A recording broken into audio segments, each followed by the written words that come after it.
Hindi ko na siya nakikita ngayon. Ngunit sinasabi nilang naroon pa siya sa dating pinagtuturuan. Sa luma at walang pintang paaralang una kong kinakitaan sa kanya. Sa isa sa mga lumang silid sa ikalawang palapag. Sa itaas ng lumang hangdang umiinggit sa bawat hakbang. Doon sa kung manunungaw ay matatanaw ang maitim na tubig ng isang estero. Naroon pa siya at nagtuturo ng mga kaalamang pang-aklat at bumubuhay ng isang uri ng karunungang sa kanya ko lamang natutuhan. Lagi ko siya iuugnay sa kariktan ng buhay, saan man may kagandahan, sa isang tanawin, sa isang isipan o sa isang tunog kaya. Nakikita ko siya at ako'y lumiligaya, ngunit walang anumang maganda sa kanyang anyo at sa kanyang buhay. Siya ay isa sa pinakakaraniwang guro roon. Walang sinumang nag-ukol sa kanya ng pansin, mula sa kanyang pananamit hanggang sa paraan ng pagdadala niya ng mga pananagutan sa paaralan. Walang masasabing anumang di pangkaraniwang sa kanya. Mabuti at umabot tayo sa bahagi na ito. Mabuti, mabuti. Ma'am, ano nga po ba ang kabuluhan na gagawin natin bukas? Mabuti at iyong kinaaral. Maghanda na ang lahat ng magsasadula. Ang tanong, handa na ba kayo? Oo, ma'am. Mabuti at ako'y magpaalam. Siya ay tinatawag naming lahat na si Mabuti kung siya'y nakatalikod. Ang salitang iyon ang bukang bibig niya. Iyon ang pumapalit sa mga salitang hindi niya maalala kung minsan at nagiging pamuno sa mga sandali ng pag-aalanganin. Sa isang paraang hindi malirip, iyon ay naging salamin ng uri ng paniniwala niya sa buhay.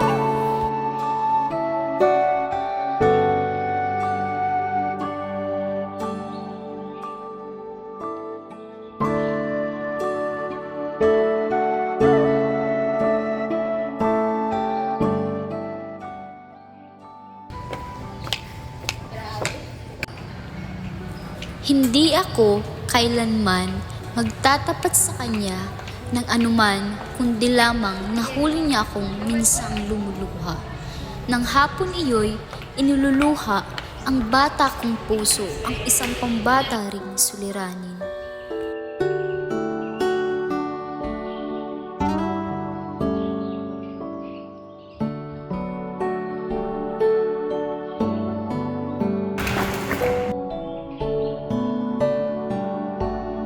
Nooy magtatakip silim na at maliban sa pabugso-bugsong hiyawan ng mga nagsisipan sa pagsasanay ng mga manlalaro ng paaralan, ang buong paligid ay tahimik na.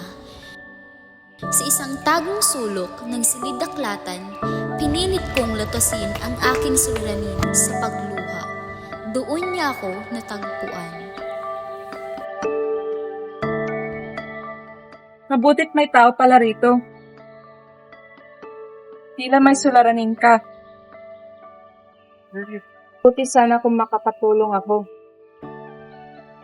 Hindi ko alam na may tao din dito. Naparito ako upang umiyak din. Ibig kong tumakas sa kanya at huwag nang bumalik pa kailanman. Sa bata kong isipan ay ibinilang kong kahihiyan at kaabahan ang pagkikita pa naming muli sa hinaharap. Pagkikitang magbabalik sa gunita ng hapong iyon. Ngunit hindi ako nakakilos sa sinabi niya pagkatapos. Napatda ako at napaupong bigla sa katapat na luklukan. Hindi ako nakapangusap sa katapatang naulinig ko sa kanyang tinig. Nakababa ang kanyang paningin sa aking kantungan. Maya-maya pa'y nakita ko ang bahagyang ngiti sa kanyang labi. Tinanganan niya ang aking mga kamay at narinig ko na lamang ang tinig ko sa pagtatapat ng suliraning sa palagay ko nooy siya ng pinakamabigat. Nakinig siya sa akin at ngayon, sa paglingin ko sa pangyayaring iyo'y, nagtataka ako kung paanong napigil niya ang paghalakhak sa gayong kamusmus na bagay. Ngunit siya'y nakinig ng buong pagkaunawa at alam kong ang pagmamalasakit niya'y tunay na matapat. Lumabas kaming magkasabay sa paaralan. Ang panukalang maghihiwalay sa amin natatanaw na nang bigla akong makaalala. Siya nga pala. Kayo nga pala. Ano po yung ipinunta ninyo sa sulok na iyon na iniiyakan niyo? Sulok na iyon na iniyakan nating dalawa. Sana'y masasabi ko sa'yo, ngunit ang sulanin ko hindi para sa mga bata pang laya mo. Mabuti sana'y hindi mag-iiyo ang ganoong uri ng siluranin. Kailanman. Ang ibig kong sabihin, maging higit na mabuti sana ang inyong buhay.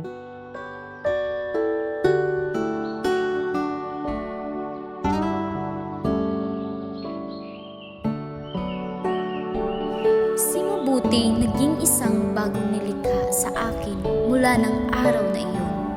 Sa pagsasalita niya mula sa hapag, nagtatanong, sumasagot sa pagngiti niya ng mababagal at mahihiyain niyang mga ngiti sa amin.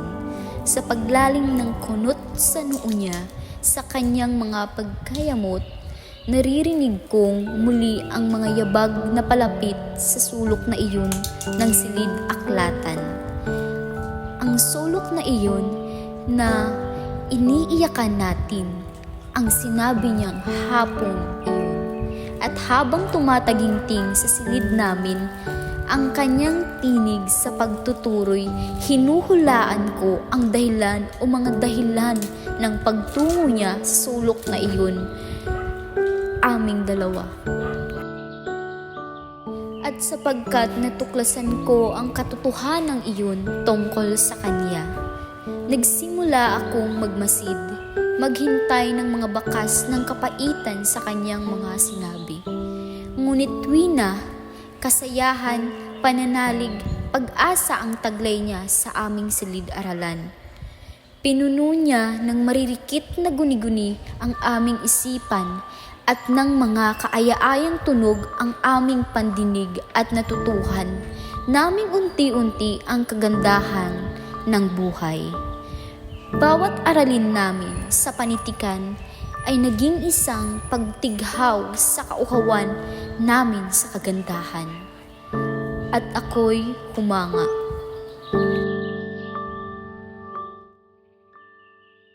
Wala iyon doon kanina. Ang masasabi ko sa sarili pagkatapos na mapadama niya sa amin ang kagandahan ng buhay sa aming aralin.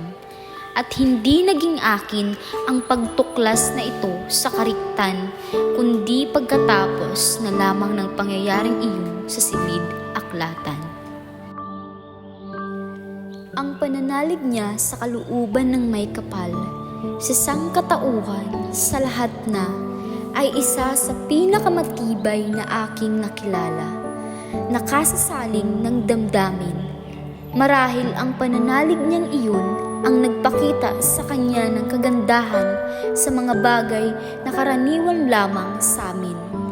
Iyon marahil ang nagpatiginting sa kanyang tinig sa pagbibigay kahulugan sa mga bagay na para sa amin walang kabuluhan. Hindi siya bumanggit ng anuman tungkol sa kanyang sarili sa buong panahon ng pag-aaral namin sa kanya. Ngunit bumanggit siya tungkol sa kanyang anak na babae, sa talo niyang anak, ng paulit-ulit. Hindi rin siya bumanggit sa amin kailanman tungkol sa ama ng batang iyon. Ngunit dalawa sa mga kamag-aaral namin ang nakababatid na siya'y hindi balo. Walang pag-alinlangan, ang lahat ng maririkit niyang pangarap ay nakapaligid sa batang iyon. Isinalaysay niya sa amin ang mga katabilan niyon, ang palaki ng palaking mga pangarap niyon, ang nabubuong layunin niyon sa buhay. Minsan, tila hindi namamalayang nakapagpahayag ang aming guro ng isang pangamba, ang pagkatakot niyang baka hindi siya umabot sa matatayog na pangarap ng kanyang anak. Maliban sa iilan-ilan sa aming pangkat, ang paulit-ulit niyang pagbanggit sa kanyang anak ay isa lamang sa mga bagay na pinagtitiisang pakinggan sapagkat walang paraang maiwasan iyon. Sa akin, ang bawat pagbanggit na iyo'y nagkakaroon ng bagong kahulugan sapagkat noon pa may nabubuo na sa aking isipan ng isang hinala. Sa kanyang mga pagsasalaysay ay nalaman namin ang tungkol sa kaarawan ng kanyang anak. Ang bagong kasuotang niyong may malaking lasong pula sa baywang. Ang mga kaibigan niyong mga bata rin, ang kanilang mga handog. Ang anak niya'y 6 na taong gulang na. Sa susunod na tao'y magsisimula na iyong mag-aral. At ibig ng guro namin maging manggagamot ang kanyang anak at isang mabuting manggagamot. Nasa bahaging iyon ang pagsasalita ng aming guro nang ang isa sa mga batang lalaki sa aking likuran ay bumulong. Halimbawa, ang aking anak, nais ko siyang maging manggagamot, mabuting manggagamot.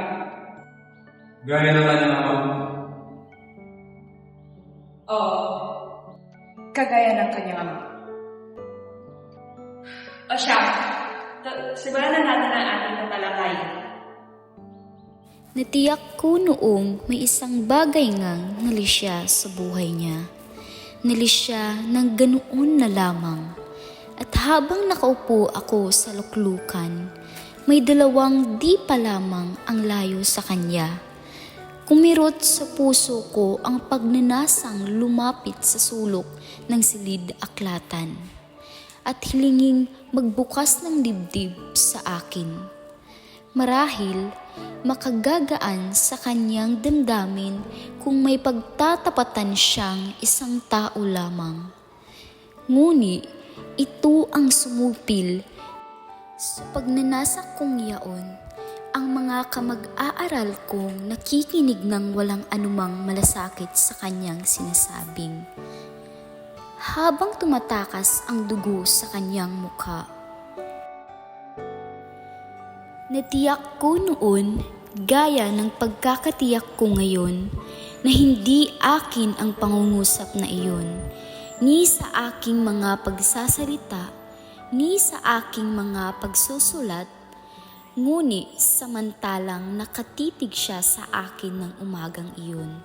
Habang sinasabi niya ang pangungusap na iyon, nadama kong siya at ako ay iisa, at kami ay nakakakilala ng mga lihim na kaligayahan. At minsan pa, ng umagang iyon, habang unti-unting bumabalik ang dating kulay sa kanyang mukha, muli niyang ipinamalalas sa akin ang mga natatagong kagandahan sa aral namin sa panitikan. Ang kariktan ng katapangan, ang kariktan ng pagpapatuloy, anuman ang kulay ng buhay.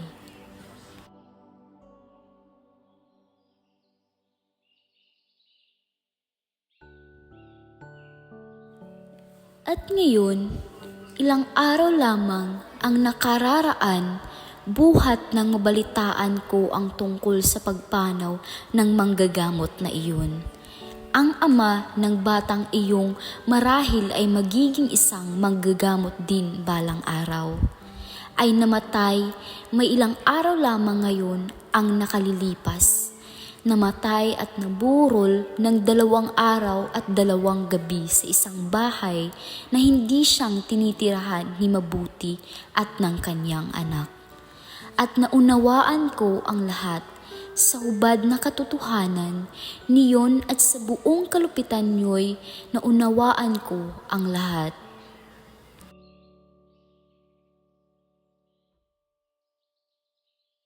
Ang kwento ni Mabuti ni Genoveva Idrosa Matuti ay nagpapakita ng malalim na implikasyon na ang tunay na kabutihan at lakas ng isang tao ay nasusukat sa kakayahang magpatuloy, maging positibo at magtago ng sariling pighati upang magbigay ng inspirasyon sa iba sa kabila ng mabigat na personal na pasanin.